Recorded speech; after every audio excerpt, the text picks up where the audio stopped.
ভাগ্যে সুখ না থাকলে পৃথিবীর সেরা স্থানে থেকেও সুখী হওয়া যায় না। দুনিয়াটা বড়ই নিষ্ঠুর। ভালোবেসে বিয়ে করেছিলাম, পরিবারের অমতেই বিয়েটা করি। আমার বিয়ের 5 বছর হয়েছে, আমার পরিবার আজও মেনে নেয়নি। ধরতে গেলে আমার সাথে তাদের কোনো যোগাযোগ নেই। আমার স্বামীর সাথে আমি ঢাকায় থাকি। 5 বছর পরে আমি এখন প্রেগনেন্ট, আমি মা হব। বিষয়টা আমার কাছে দারুণ অনুভূতির। আমাদের ছোট সংসারে অভাবটা একটু বেশি, আর আমার শরীরটাও ভালো না থাকায় আমি আমার শ্বশুরবাড়ি গ্রামে চলে আসি। শ্বশুরবাড়িতে যখন আসি তখন আমার প্রেগন্যান্সি 7 মাস। হয়তোবা এখানে থাকলে ভালো খাবারও খেতে পারবো, আবার আমাকে দেখার জন্য লোকও আছে। আমি কোনো কাজই ঠিকমতো করতে পারি না। প্রথম প্রেগন্যান্সি, তাই শ্বাসকষ্টটাও অনেক বেশি। প্রতিদিন ভোর 5টায় আমার শাশুড়ি আমাকে ঘুম থেকে ডেকে দেয় যেন কিছুক্ষণ সময় হাঁটাহাঁটি করতে পারি। রাতে ঠিকমতো ঘুম হয় না আমার, সারা রাত এপাশ ওপাশ করে রাত কাটিয়ে দেই আমি।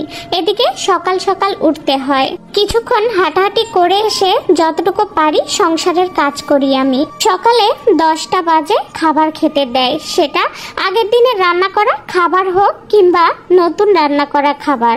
10টার পর থেকে সারা দিন টুকিটাকি সংসারের কাজ করি আমি। সেই দুপুরবেলা আবার আমি খাবারের দেখা পাই। সারাদিন পরে আবার রাত 8টা না হয় 9টার দিকে ভাত খেতে দেয়। সারা দিন আমার কি পরিমাণ খিদা লাগে বলে বোঝাতে পারবো না। সারা রাত খিদার জ্বালায় ছটপট করি। আমি যখনই ভাত খেতে যাই শাশুড়ি আমাকে ভাত তরকারি মেপে মেপে বেড়ে দেয়। যে কাজেই থাকুক দৌড়ে চলে আসে খাবার দিতে। এই 2-2.5 মাসে আজ পর্যন্ত একদিনও আমি আমার হাত দিয়ে খাবার বেড়ে খাইনি। আগের দিনের বাসি খাবার থাকলে সেটাই আমাকে খেতে দেয়। আলু ভর্তা আর ডাল প্রায়ই আমার খাওয়া হয়। আজ পর্যন্ত দেখলাম না আমার জন্য আলাদা করে একটা ডিম সিদ্ধ কিংবা আলাদা করে একটা ডিম আমাকে খেতে দিতে। বাড়িতে ওনার আরো ছেলে মেয়ে আছে, তাদের জন্য ঠিকই আলাদা করে মাছ মাংস রান্না করে লুকিয়ে রাখে। আমি অনেক আশা নিয়ে এসেছিলাম তার কাছে, একটু ভালোবাসা একটু আদর যত্নের আশায়।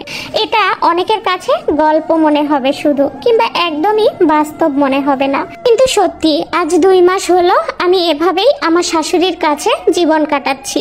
অনেকদিন হলো আমার একটু দই খেতে ইচ্ছা করেছে। আমি অনেকবার বলেছি কিন্তু কেউই আমাকে এনে দেয়নি। আমি আমার নিজের টাকায় বারবার কিনে এনে দিতে বলেছি, কিন্তু তারা নিজের টাকায় হোক কিংবা অন্যের টাকায় হোক কিছুতেই আমাকে দই খেতে দিবে না। এই অবস্থায় দই খেলে নাকি আমার পেটের বাচ্চা ঠান্ডা লাগবে, কিন্তু আমাকে প্রতিদিন ফ্রিজের বাসি তরকারি খেতে দেয়, একটু গরম করেও খেতে দেয় না।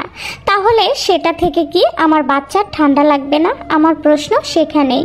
আমার স্বামী ঢাকায় আছে, মাঝে মধ্যেই আমি ওকে ফোন করে এসব কথা বলে কান্না করতাম।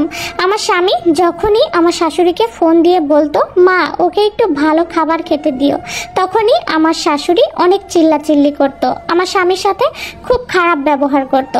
বলতো আমি কি বাচ্চা জন্ম দেইনি? তোরা কি আমার পেটে ছিলি না? কই তখন তো তোর দাদি আমার জন্য আলাদা করে মাছ মাংস রান্না করে দেয়নি, আলাদা করে ডিম সিদ্ধ করে দেয়নি। আমার শরীর ভীষণ খারাপ থাকে, তাই আমার স্বামী একবার আমার শাশুড়িকে ফোন করে বলেছিল আমাকে কিছু ফল কিনে খাওয়ানোর জন্য। সেদিন আমার শাশুড়ি আমাদেরকে কথা শোনাতে এক চুলো ছাড় দেয়নি। বলেছে আমরা নাকি আদিক্ষেতা করি, পৃথিবীতে নাকি আর কারো বাচ্চা হয় না, আমাদেরই নাকি প্রথম হচ্ছে। কিন্তু আমি কিছুতেই বোঝাতে পারবো না আমার পেটে কতটা ক্ষুধা থাকতো, আমি কতটা ক্ষুধার যন্ত্রণায় ছটপট করেছি। হয়তোবা এভাবে বিয়ে না করলে এই সময়টায় আমিও আর 5টা মেয়ের মতো আমার মায়ের কাছে থাকতে পারতাম, আদর যত্ন পেতাম, ঠিকমতো খাবার খেতে পারতাম। তো এখন আমি সেখানেও যেতে পারছি না। আজকাল আমার স্বামীও আমার সাথে খারাপ ব্যবহার করে, আমার শাশুড়ির কথা মতো চলে। আমার একটু ডাক্তারের কাছে যাওয়ার প্রয়োজন, কিন্তু আমাকে নিয়ে যাচ্ছে না, কারণ আমার শাশুড়ি বলেছে আমরা ডাক্তার না দেখিয়ে এতগুলো ছেলে মেয়ের জন্ম দিয়েছি। এখন আমার কি করা উচিত সত্যি নিজেও জানি না। না পারছি বাবার বাড়ি যেতে, না পারছি শ্বশুর বাড়িতে থাকতে। আজকের গল্পটি আমার পরিচিত এক আপুর জীবন থেকে নেয়া। যদি গল্পটি ভালো লাগে সবাই বেশি বেশি শেয়ার করবেন। ভালো থাকবেন, আল্লাহ হাফেজ।